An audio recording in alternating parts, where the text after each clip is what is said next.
All right, y'all. Let's get it popping. Ty Butler here on the show. Let's do it, y'all. Second time I'm here. I was with Will Parkinson earlier today talking about the Jets and how important this Week 4 game against the Dolphins is. You've got no 3 Jet team floundering. I get it's year one of the regime, but when you are on pace to give up a franchise record in points, that is a disaster. So the Jets, big conversation earlier. We'll get into the Giants here. Ty D. Butler, if you're watching me on YouTube, make sure you hit that subscribe button. Ty D. Butler's where you could also find me on X. I'm getting popping out here on TikTok as well. We're starting to move some things around on TikTok. So YouTube, X, and Instagram, Ty D. Butler. Make sure you give me a follow.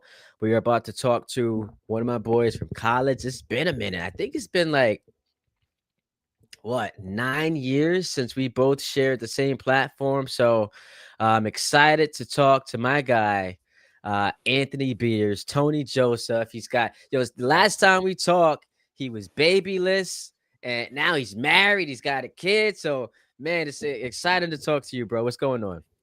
Well, that's a two-way street. I mean, when last time we talked, you were with Cassie, but you guys weren't married yet, and you got two now. I think it was Yeah, like a man. decade ago. This is no joke. How have you been? I've been great, man. Great to experience life. They say that you really don't understand, and we'll get to the sports in a moment, the true Of meaning course. of love until you have kids. And as I'm sure you can attest to, it's different, bro. It's different. Yes, I mean, I talk to people, at work or whatever, who are stressed about all they got to do, and I just roll my eyes. It's like, people without kids. It's like you don't even really know what it's like to not have free time. And I just Yo, have it's one. You have two.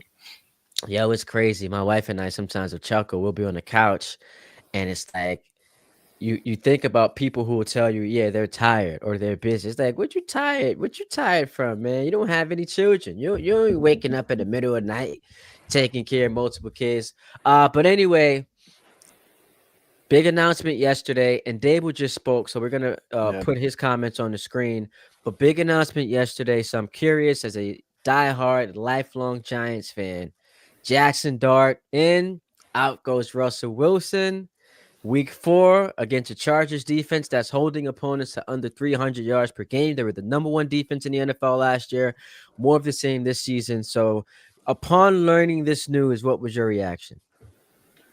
I knew they were going to do it before I learned the news, just because 2 out of 3 of the starts with Russ were non-existent offense, really. So it kind of, to me, the writing was on the wall, just given the fact that this entire regime was brought back after one of the worst offensive seasons.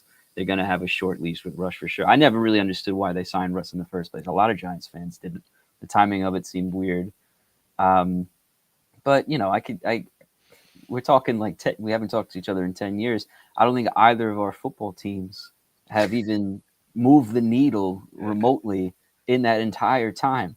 So it's, specifically with the Giants starting Dart, I'm excited for the kid. I have nothing against the kid. I just feel like it's not necessarily the best situation for his career to be thrusted in there quickly right now, especially against a tough team like the Chargers, like you All mentioned. right. So, I'm glad you went there.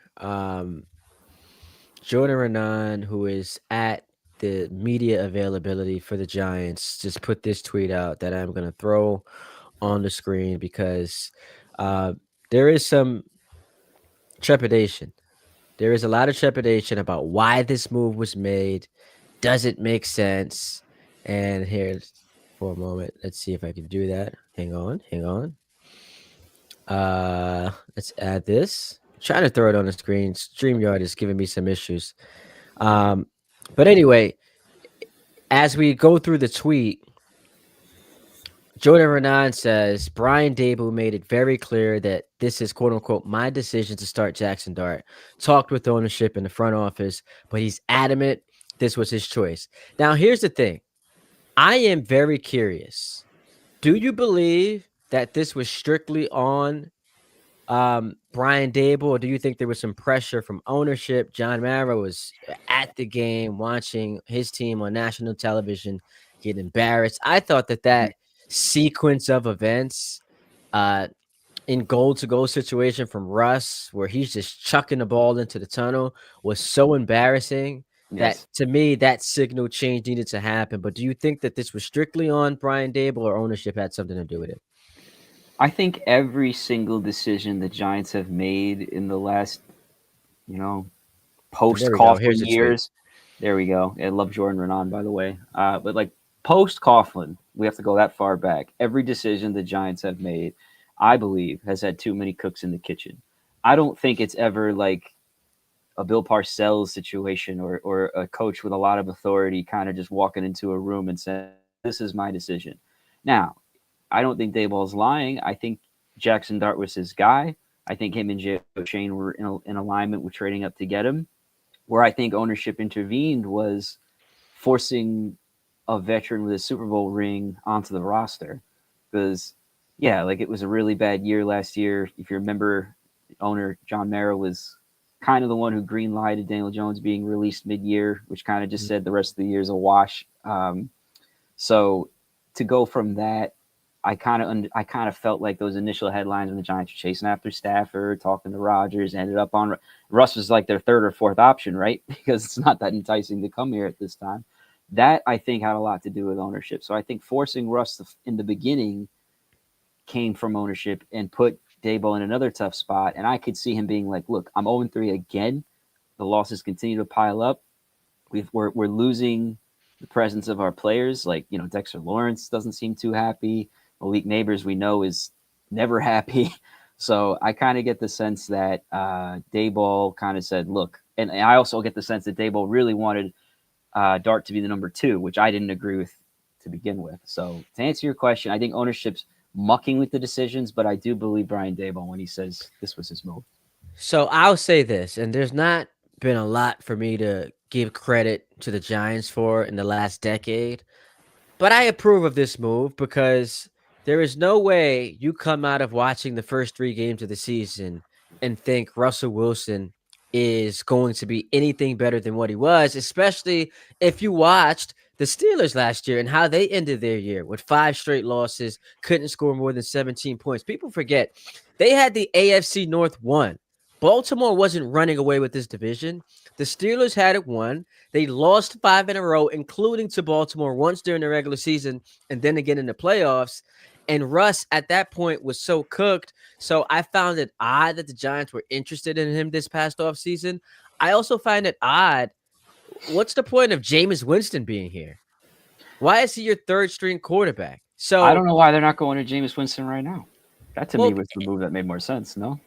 it would have made more sense if he was your second string quarterback. Jaxson Well, Dart being your right. backup, like none of that just passes the make sense test. But why I like the move is because you now give Dart a 14 game sample size to see what he's made of. It gives the Giants also an element to their quarterback and to their offense that Russell Wilson did not have, which is mobility. Teams did not have to game plan for Russ's mobility because the dude was obviously shot. So I said, go to Dart week 10 against Chicago. Go to him week 13 at New England because those are the softer landing spots Right. on this tough schedule.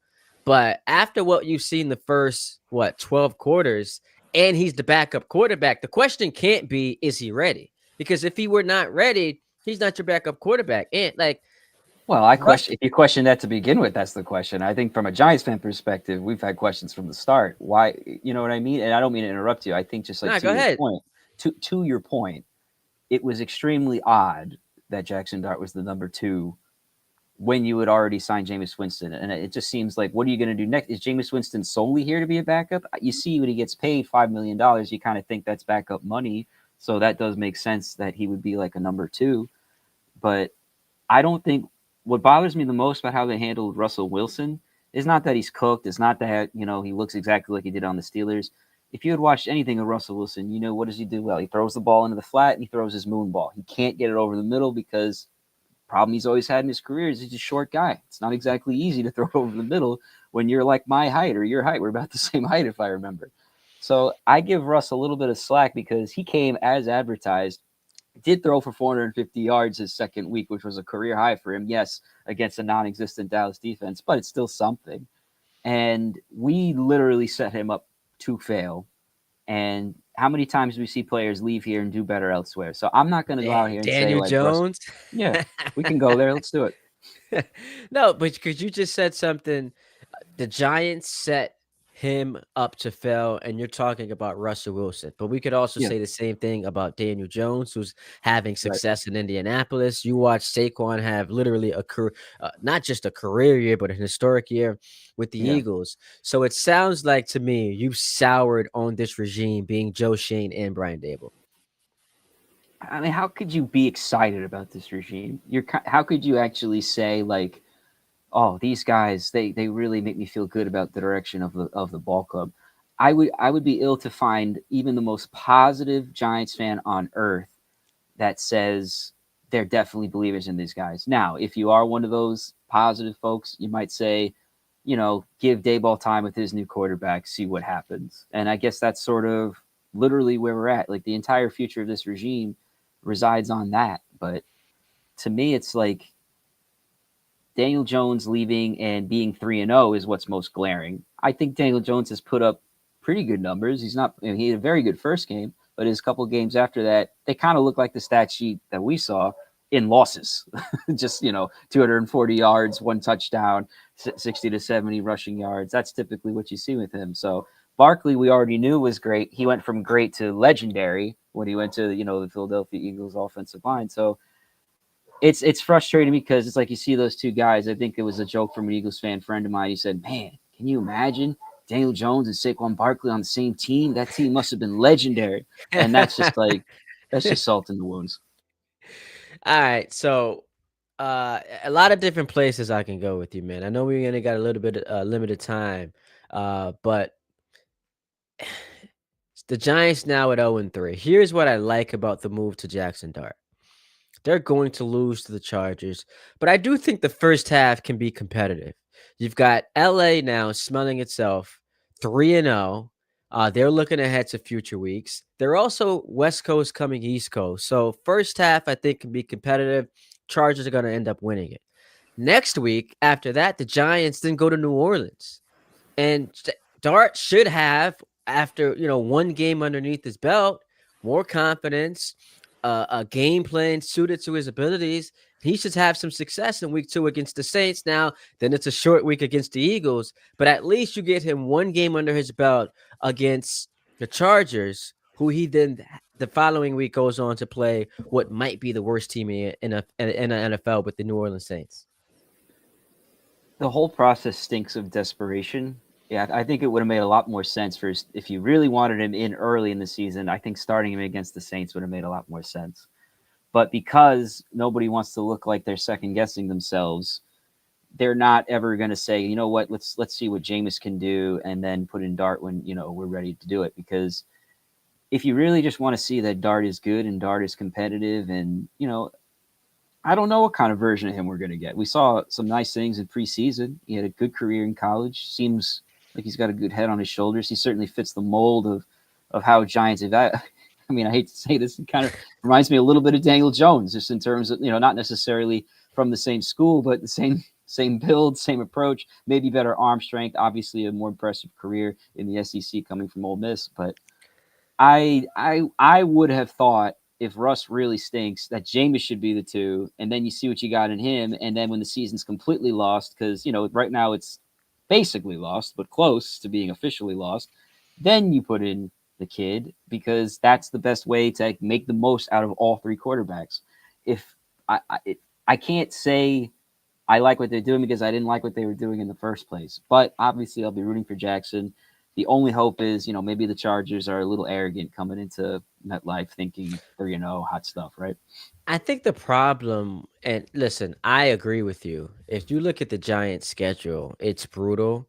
I Mm-hmm. think the problem that Dable is facing is he's got one bullet left in his firearm, and he just fired it because if you get to the end of the season and in desperation mode, you go to Jaxson Dart, and a small sample size, you're more likely to see him stink. So if he stinks in 3 or 4 games, the type of message you're sending to your owner, John Mara, who was sounded feisty at the end of the year last year, told y'all he's growing impatient. The message you're sending to him is he just not be the guy. He just might not be the guy. So, and you just brought up. So I want to pull up the Giants schedule. You just brought up the fact that they also play the Saints. Here's the problem with the whole Saints situation. It's a short week. Right. So if you take a look at that, it's a short week. So it's on the screen now. You're Right. in New Orleans on the Sunday, and then it's a Thursday night game against the Eagles. Do you want your rookie quarterback being thrown into that type of situation where, yes, he can have some success against New Orleans, but then 4 days later, he's got to play the defending champions at home? This only supports why putting in Jameis now made more sense for the time being, like at least for like maybe this 3 week stretch, because you got the Chargers, who are a tough opponent, the Saints, who, dare I say, a winnable game. Can we go there? Possibly a winnable game against New Orleans, or maybe it's a great matchup depending on how you evaluate. And then you got the short week against the Eagles, and they're licking their chops against us. So I would have given it till at least halfway through the season. You could have had a whole second half of the season with Jaxson Dart.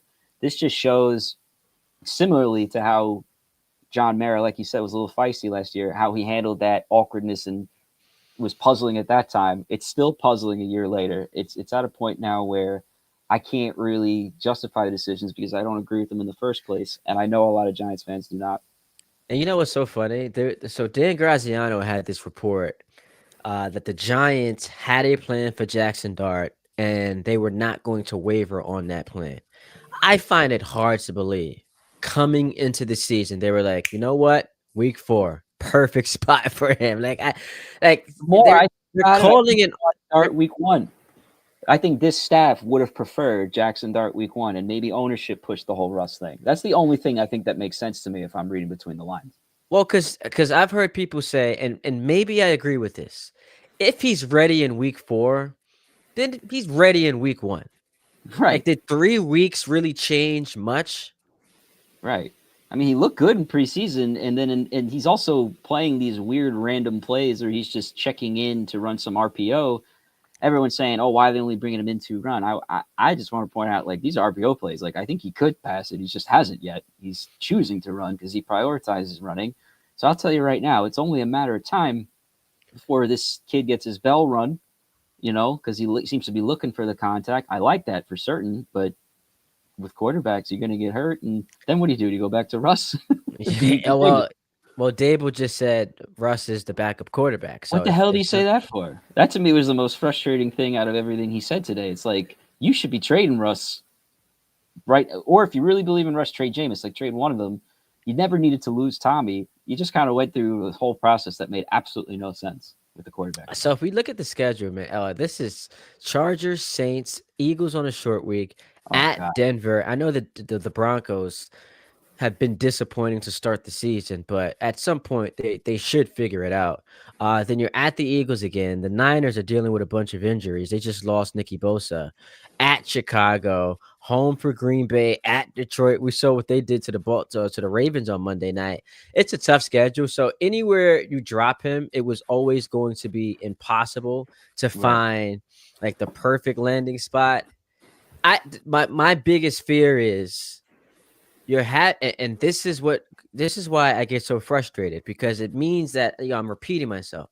This goes back to their decision to keep these guys, because you now come into a season with a rookie quarterback who you could take your time with, be patient with, except for the fact that his head coach is fighting for his job. So that head coach, who only has one bullet left to fire, is going to fire it when the team's 0-3. So is it because Dable believes, I think he's ready to go, he gives us the best shot to win, or does he believe he gives us the best shot to save my job? And if the answer is the latter, it's a bad, mind-boggling decision for this Giant organization. And we've had a bunch of debates about, because I'll joke around with you about the Giants, a once proud franchise. I'm looking at you, bro. You look dejected. Because this team that prided itself on winning, that handled things correctly, all of a sudden it's like lost its mind. It's incredibly frustrating to be a Giants fan right now because they create these scenarios themselves. I think if you take that Chiefs game for example, where nothing really seemed to be going offensively, we had some good things going with Scatterboo, right? But it was ugly in the first half, 6-0, 6-6. Then the Chiefs went up 9-6. I really believe that if you were just focusing on that game and that game only, and trying to win that game, you didn't need to throw the ball down the field. You didn't need to force it to Malik Neighbors just because he's pouting about it, which is what led to the turnovers. You could have taken what they were giving you, which was the flats and the handoffs. So you could have done that, made it a defensive struggle. Maybe you win a game 12-9 or something like that. Obviously, you make the same mistake with your kicker. I mean, to me, that Oh my I want these goodness. guys gone. Like you can't make the same mistakes over and over. Like Yo, how before does until that we get to happen? How does that happen? They, once again, going into a game without a kicker, like we saw in it's Washington the last year. Jets. Yeah, well, and also it was the Jets game, right? The It was the Gano game, Washington game. It was the Washington game, it was the Commanders game. right? Where he gets hurt. It's the same exact scenario where he gets hurt pregame, but it's not just like another random injury. It's the same injury. So it's like this guy's not healthy. You got teams drafting kickers that are drilling 70-yarders in their Oh sleep. my goodness. They're falling out of the sky, and we're for some reason insisting on $5.5 million on Graham Gano. Cut him. Like, just be done with it. Like, I'm sorry. Gano had a nice career for himself, but it's at a point now. It's like you don't need to be going through this, and you don't need to be making the same mistakes, and you don't need to be forcing the issue. They know, for example, I think they forced the issue throwing the ball downfield because of that interview everybody saw on Hard Knocks with Neighbors, where he told them straight up, "Yeah, you don't get me the ball, I'm going to be Yeah. upset." So it's like, okay, we know that we're going to draft you anyway, and we can't get. We're halfway through the game, and we've got you one target, 0 targets. Like that's stupid. So you just brought up the game, and it just I just remembered, and this was something that I talked about on Monday. Bobby Okereke, like That was that's the the play of the game. moment of the game. Yep, It just is fall quite on it. literally the play of Just the fall game. on it. You don't need How, to scoop it. as big as he is, though, man, you're letting Patrick Mahomes, who Yeah, look is talented, might be the most talented quarterback. You're letting tiny old Mahomes take the ball from you. That's the yeah, biggest play of the game. yeah.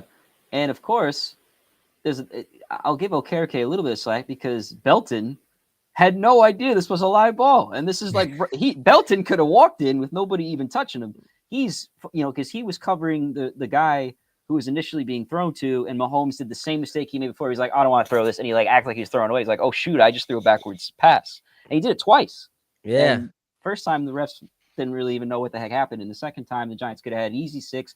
But just they tell you in grade school, just fall on it. Like that's easy. man. Yeah, I don't remember if it was Pacheco or Kareem Hunt, but at first of all, it is just an uncharacteristically poor decision by Mahomes. But Right. that's the play right before the half. Like you make that play, it's a different ball, and it's back to back weeks where you look at the Giants and you say, "Man, we're a play away from having a different result." I mean, we could The be fact two that and you one. lost I could be sitting here exactly, 2-1, thinking like, "Yay, maybe we're turning the corner," and then we're not even thinking about Jaxson Dart. It's not yeah. even like on the table. It's just because we're 0-3 and we're freaking out and we're tired of losing, and it's almost like they do everything but win. They make all these decisions, all these moves, all these processes. We go through this whole off season, all this marketing hype. It's run its course. It's been the same thing every year through multiple coaching staffs at this point, post Coughlin. So are you because people are in the media are having difficulty with parsing the general manager and the head coach. Mm-hmm. Like, is it just Brian Dable who's getting axed? Because Dable is going to get fired, or is it both him and Shane? Like, do you allow Shane? Because and this was the point I was going to make earlier. The problem you run into is what the Bears have run into now, and maybe it ends up working out. But your young quarterback now has a third head coach for a third consecutive season if you include college. It's college year 1, year 2. Caleb's got Ben Johnson. Everyone loves Ben Johnson. Maybe it'll work out.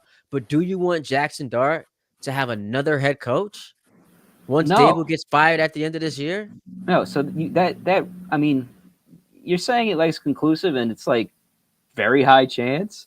But what if Jaxson Dart is like electric and the Giants win 4 or 5 games? I could see that potentially happening. Does Dayball buy himself more time with that? I'll ask you I, that because you're I- acting like it's a done deal and it's most likely going to happen. But what about that scenario? so it's a plausible one.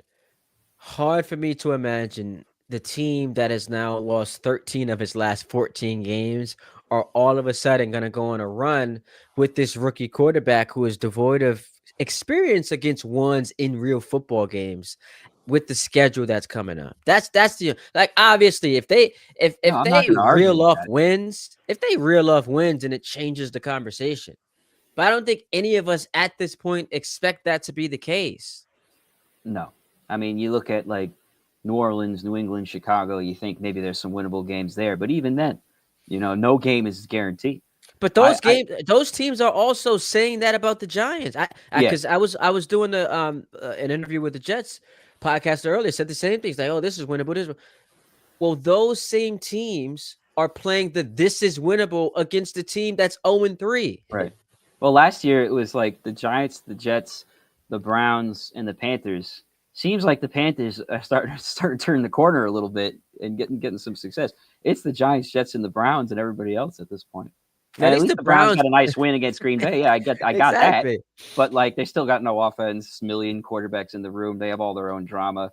And maybe I'll just I don't want to go off the rails, but when the Giants initially acquired Jaxson Dart in the draft, traded up for him, before that name was said, I actually thought it was going to be Shador Sanders. Obviously, we saw what happened to him and how far he fell into the draft, and he had all these interview problems, and all that information came out later. But based on what Joe Shane was, because we were looking at quarterbacks since mid-November the following year, because Yes. Daniel Jones was gone. And there was none of this animosity towards Shador Sanders at that time. He was a high potential pick for the Giants on their board. And he was basically until the pre-draft stuff where he acted, I guess, with nepotism, whatever you want to say. At least the reports are out there. What were your thoughts on all that? And do you think the Giants would have been better off with a guy like Shador? I mean, it's so hypothetical because none of these guys have played yet, but I'm just curious. I hated what happened to Shador during the draft because the lead up to it was, him and Cam Ward battling for that number one overall spot. And Right. I just felt like a lot of the ire towards Shador was also, anti his pops. So that got mixed. And a lot of people thought, could Dion become a distraction? And I'm thinking Dion just got an extension at Colorado. Like, how is he going to have time to become a distraction? And I'm hoping this works out for Shador. Hard to say it will, given the It's not a good organization he went situation. to. No. But, even the Giants last year, right? Winning too many a couple years ago when DeVito comes in and wins too many games. Mm-hmm. Brian Dable loved Jaden Daniels in the draft, loved Mm-hmm. Drake May, and look what Jaden Daniels did last year. Mm-hmm. And this is another thing that doesn't make sense to me. So they clearly liked Cam Ward, Mm-hmm. but somehow they felt it was necessary to put pressure on Dable to win that game against the Colts. Because if the Giants had lost out, they're sitting here with Cam Ward.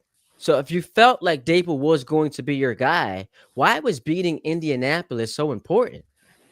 Because they didn't want to lose every single home game for the first time in their But that's franchise. not is that as important as getting your quarterback? I mean, no, but I think it is important to some degree. And I think tanking in the NFL, which is what we're talking about here, right? We're talking about basically throwing a game here. Like it's that to me is not really something that should be talked about. I mean, for example, the guy who brought the kick back, I think it was Smith Marset was his name. He's playing for his job. He's playing for his livelihood. Like that, he should not think, "Hey, maybe I shouldn't bring this to the house because we need to potentially draft somebody next year." When you're Not the talking about a players are thinking 53 man, about it. I'm well, just saying, you can't tell the guy not to return a kick, and that ultimately is how he scored, right? And how we won the game. So not that the players are trying to actively tank, but there are decisions that coaches make throughout the game when they're going for it. it would have. And If I you felt ask like me, at would the I have end of the preferred they season lose last that and get Cam Ward? The answer is yes. As a who the fan, yes. Giants who the Giants end the season against? I mean, Um, last year, the last home game was Indianapolis, but I think there was another game after that. yeah, because there was a game last year at the end of the season where the Philly game, Yeah. where to me it was clear they had no interest in winning that football game. You Mm. can see when a coach is Oh, designing a okay. game plan So let and, me and talk plays. about that because you just fried my memory from that horrible situation. I think the Indianapolis win gave Mara the juice to say, "All right, we'll keep you." And I know But that why? sounds But why? ridiculous. Yes, that's why I'm questioning. Why I think did you need the that reason one win solely is against he the wanted to Colts? break a cycle because he was looking for any reason to break a cycle. I think, and I'm not John Mara. I don't know what it's like to be a multi-billion-dollar owner just sitting there in a press box figuring out what to do. But the feeling I got was, hey, we're in a cycle here. Where every 2 years we're getting rid of our head coach, and Joe Judge, Pat Shermer, Ben McAdoo. I mean, we're going back a decade now of this cycle. He didn't want to do it again with Brian Daboll, especially because Daboll had a decent first year. So he was looking for any reason to keep these guys and bring these guys back. And I think he pretty much said, all right, we'll bring back the entire staff. If you really think Jones was the reason we lost, which I think Daboll put a lot on Jones behind closed doors and kind of indicated it in the media with the way he often indirectly pointed fingers. That's something I Yeah. don't like about Daboll, the way he always kind of says, Coughlin never did this, or truly great coaches never do this. They always take the blame, even when it's probably not their fault. They just do that because it's the right thing to do. I haven't seen that with Daboll consistently. And I think that win catapulted their decision. And then that resulted in because you're right, there was bizarre behavior in that Philly game where they like went for a fourth down in the Yeah, first half on their own half of the field when they never did that all year. when you could tell, and I think that's a sign of bad ownership. If we're being It's candid, bad. if Let me ask we you are, this. What experience does this owner have at hiring a regime? You talk about nepotism with Shador. This is also the son of an yeah, owner who had to learn to be great also. Wellington wasn't always great. Wellington had to learn to be great because he had the same problem where he kind of inherited the team from his father. So we're talking generations of ownership here. They've sold a minority stake. John Mayer's been terrible, no doubt. yeah, he's been bad, and Mhm. I to me, if your reasoning for not firing someone isn't that you fully believe in them, and the reasoning actually is you don't want to continue hiring, firing guys, that is bad ownership. No, That's you're bad right. leadership. Like you got to keep Dable because I see that the next time we are in a playoff game, he's on the sidelines because that's how much faith I have in him. The whole I don't want to hire and fire guys, man, you got to do it until you get it right. And he I would have clearly hasn't preferred if gotten he it. was just honest. And again, that's kind of me reading between the lines that he didn't want to do because who wants to do the same thing every 2 years? That's just a Well, sign of no, a he dysfunctional also he organization. also did say that, He but indicated it, right? So, but like yeah. that, but I remember the day they made the announcement. It wasn't like he had an official statement ready. It wasn't like he went to the podium and was like ready to talk. I remember he was like in the practice field or like the dome or whatever, and they wave him over, and he goes, "All right, I'll give you 5 minutes, whatever." And he's trying to be courteous and take the questions. He really should have prepared a statement and said, "Look, I know how this looks. I know we're coming off one of the worst seasons in our franchise history. And I know we've been bad for a long time. And I know the fans have been suffering. For Christ's sake, we got planes flying over the stadium telling me to make these decisions. He should have just said, I want to take responsibility for this. I know it hasn't been good, but you know what, damn it, I believe in these guys. Like if he had just said that or at least like stuck to his guns a little bit, I think the fans would have respected him more, even if there's no statistical evidence to show that he made the right decision. What I found so bizarre about that little media scrum availability he did was it sounded like he immediately regretted it because if you remember, he's talking about bringing back Shane and Dable, but Mm-hmm. then he gets like angry and he's like, I'm growing out of patience. I've had like all the patience I had pretty much is gone. And I thought that's bad messaging because Right. if you're going to retain those guys, give them the vote of confidence. You don't want them to think, or at least publicly, it be said that they're coaching for their job when the plan is to draft a quarterback. I Because think what now amazes me the that's most is they kept the same coordinators too. Like you couldn't yeah, even give these guys new offensive play callers or new defensive coordinator. Like that made no sense to me. and another you just brought up something coordinators, the Wink Martindale thing, like that was a bad Yeah, look for Brian Dable. yeah, That was I terrible agree. for him. I mean, you talked about Okereke. He has not looked the same since Wing Martindale left, and he was coming off a career year. Wink Martindale also got Xavier McKinney paid by Green Bay. People say like, oh, there's another guy who leaves the Giants that does better. He was great with the Giants, and we got him paid. It was like Mhm. good for you. You're off on a better team now. I don't look at that as a failure. I look at that as good coaching, not bad coaching. Yeah, I think they didn't lead the NFL in interceptions last year. That's just the see. That's what you see on the memes that go around the internet Yeah. about because you got McKinney leading the league in INTs, Saquon rushing yards, and maybe at the end of this year, Jones will lead the league in passing yards. We'll see. Oh man, he's getting some MVP votes. I had the season ended today. He'd be getting some MVP votes. All right, You, as let's a end Jets it. fan, well, I'm sorry. I just wanted to ask you: Mike, go ahead. Do you think Giants fans should be happy for Jones? No, of course Why? not. Why is that? Because I think as a fan, it is irrational, illogical, and also against instinct to be happy for someone who was on your team excelling elsewhere. I think that just goes Fair enough. against being a fan. Like I wasn't the guy. Now I've come to be happy for Gino and be happy for Sam Darnold, but it took Right. some time to get there Right. because, and I didn't blame those guys. It was my team's own ineptitude. But when you see the immediate success that they're having elsewhere, I think it's tough right now to look at that and say, hey, were you happy for Saquon last year? And I get the Eagles is No. different. It's No. different because it's Philly. I thought, and a lot of people still, a lot of my friends give me a hard time about this. I thought Saquon was pretty unprofessional with the way he went about everything. Not just Really? because, yeah. And I know that that's kind of a rare opinion, but I trust people for their word. And when you say you want to be a Giant for life, I don't think you really mean it. I think he lied. I don't think he ever had any intention of being a Giant for life. I find that hard to believe. I think he absolutely was going to use the Giants to put. I also think he was jealous of Jones getting the bag for $40 million, which So you don't doesn't think make if the any sense. Giants had actually paid him, he was going to remain with? I mean, they were negotiating contracts throughout the season, And so they had a head start. he declined several extensions. He was temperamental about the franchise tag, and then when Jones got the extension, he never said this, but when you're definitely the best player on the team, because I think we can all agree Barkley was the best player on the Giants at the time, and you're not getting paid the most, I'm sure that stinks. Like back in the day, the best player, whether you're aligned, didn't matter what position you played, it was before that agreement in the CBA, best players got paid. So I think Saquon loved the idea of leaving the Giants to go to their enemy. I don't think it was just like some unfortunate coincidence, like, oh, well, they paid me, you guys didn't. I think that's just convenient. Sorry. That's just how I look at it. And Wow, that's Jones, an he quit interesting on the take. team, man. He quit. That's an interesting take.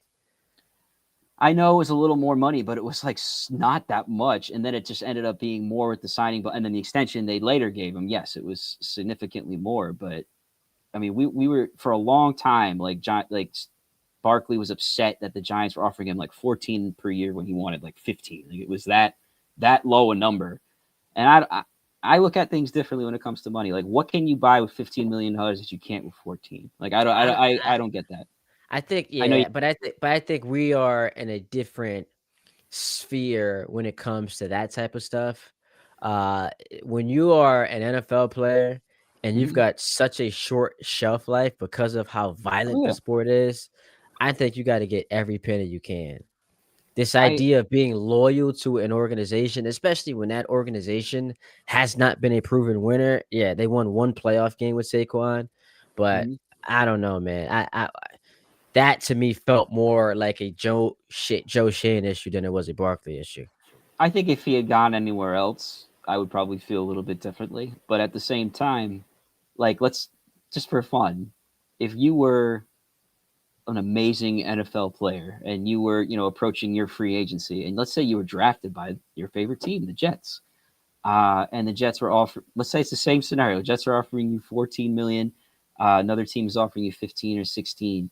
Are you definitely walking away for that 2 million? Because for me, if it's the Giants, I don't know if I am. New York's my home. New York's my team. I think I would stay. But doesn't the context of it matter? Doesn't the fact that you're going to, and we're looking at it as fans, though it's a rival, you're going to a team that's ready to win a Super Bowl. Sure. Like you're And you going go into the best to offensive line in yeah, football. the best offensive line in football, a quarterback who I know people is very controversial to call him great, but finished second in league MVP the year before. That defense with Vic Fangio was loaded. So I don't know. I got a chance to win and get paid at the same time. He made the right decision. Sure. She clearly made the right decision. Um, but you're not happy for That's correct. him. Are you happy for Daniel Jones? I'm a little less angry towards Jones, but what always bothered me about Jones was the way he left. Not that he failed, not that he got injured, not that he got benched, because he always carried himself like a gentleman and a young man that I respected. But when he went to Mara's office behind Dayball and everybody and was like, "Look, can you release me, please, so I can sign somewhere else?" And they did that mid-year. That was very un-Giants. Like usually the Giants wait till the offseason to make their decisions about who's going, who's staying, and all that. So I feel like, look, just because you're on the bench doesn't mean you're not part of the team. I didn't like that. But But doesn't other he than owe that, it I'm to okay him? with it. Doesn't he owe it to himself in a contract year where he's trying to, at best as possible, maximize his value? If he's going to be sitting on the bench or not doing that, go somewhere else where you can do that. And under Kevin O'Connell, But obviously it he was on worked the because bench. Yeah, he was on the. It yeah, was no but different. you say it's no different, but the difference between being where he was versus going to Kevin O'Connell, who's a top 5 NFL coach, and being a hit away from getting into the game with a Vikings team that obviously was loaded. So I think You could there's a argue difference. those 2 months he spent with, maybe those 2 months with O'Connell made a difference in how he plays now. I mean that's an argument that could be made. But I just thought for a team that gave you money that most people felt was higher than you were worth, you could at least sit on the bench and be a good teammate for a little while. That's just my take on that. Nah, I feel you. Mhm. I got a couple more things I want to Sure. hit on before we get out of here. Sure. So, as far as what the rest of the season looks like, your thoughts? It's not about wins and losses anymore. And if you want to go into it like, hey, because I played that game, I actually went to the Kansas City game thinking we could win because we barely lost to As did Dallas. I. Yeah, barely lost to Dallas, and Kansas City had looked ugly. And I thought maybe this is an opportunity for our defense to kind of wake up a little bit. And at first it was, but I said to myself after that game, I'm not playing this game anymore. Like if somebody asked me, "Hey, do you think the Giants?" I'm like, I don't care. Like maybe they will, maybe they won't. They probably won't. That's kind of the attitude. We should be looking at, is Dart the guy, and should this leadership stay behind him? Is that in Dart's best interest? And I it's not really about, since the team has made it clear it's not about winning football games. Because I think if it was, they would still have a bridge. They wouldn't just be propelling this rookie into the limelight unless they think he's the next Shane Daniels, which maybe they do. But I don't look at it the same way. The philosophy's changed, the perspective's changed. It's probably the same thing for the Jets. Only you're evaluating more of the coaches than you are the QB. Oh man, Jets. Aaron Glenn, him and his defiance, him going at the media, I didn't love. Let me sneak a quick Mets question in for you because that's Mm-hmm. a big win last night. Coming back, large deficit, Nimmo home run, Alvarez home run. They listen, the next 5 days will determine whether or not this version of the Mets, 2025 Mets, are the biggest disappointment or one of the biggest disappointments in New York sports history. I would even say it would be worse than 2007. How you feeling about your team right now? Well, I have to be a little careful here because I actually work for MLB and I'm not really meant to talk too much about the clubs that we work with, one of them being the Mets. Okay. But obviously, as a fan, I think I can give you a little bit of fan perspective. It's been a roller coaster year, but for the most part, they've been drowning since July. Like they've been trending downwards since late June, early July. I think it's quite apparent that even if they do make it, starting pitching is going to be a problem unless these three kids magically carry them in the postseason, which is asking way too much.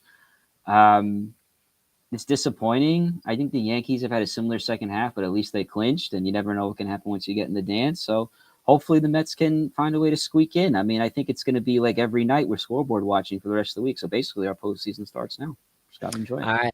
All right, man. This was so fun to do. Definitely got to do it again. Yeah, Giants at you let me home know. against Chargers. So we've got Jaxson Dart making his season debut, MetLife Stadium, which might have been empty. All of a sudden, should have some Giant fans. So looking forward to that. We'll do this again soon, my man. Enjoy the rest of your day. You got it. See you. Good to see you.